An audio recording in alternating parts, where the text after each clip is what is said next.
In this video, I will show you how to fix if you're getting an error message on Chatgpt which says that Chatgpt is at capacity right now.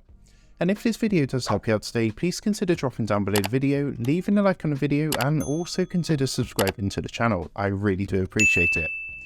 With that being said, let's jump straight into the tutorial. So as you can see, I've got an example of the message that comes up when it says that Chatgpt is at capacity. So you can see it says something like this, and what you can do is click to get notified when we're back. Basically, this happens if the Chatgpt servers are at a full capacity, and what happens is there's a lot of people trying to use Chatgpt at the same time, so unfortunately the server can only handle so many people.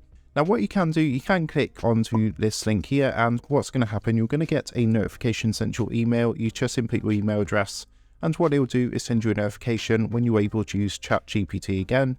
But just bear in mind that you could be waiting some time, normally about 10 to 15 minutes when the servers start to die down again. However, there is a way around this, and what you're going to want to do first is you can try refresh the page if you want to, and you want to try that a couple of times first of all and see if you can use it, or if it does come up with that message still. What you can also do is upgrade to Chatgpt Plus, so that's actually down here in the bottom left hand corner. So if you go ahead and give that a click, you will see that Chatgpt Plus is basically a paid monthly subscription. At the moment it's about $20 per month. But what's going to happen is you're going to get availability even when the demand is high. So if you do have this message coming up saying it's at capacity, then even when it's high demand, you will be prioritized and you will have access to Chatgpt even when the demand is high.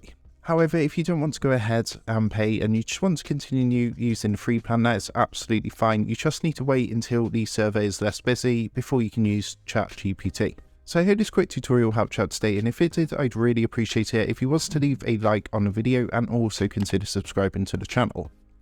With that being said, I just want to take a minute to thank you guys for watching this video, and I will see you in the next tutorial.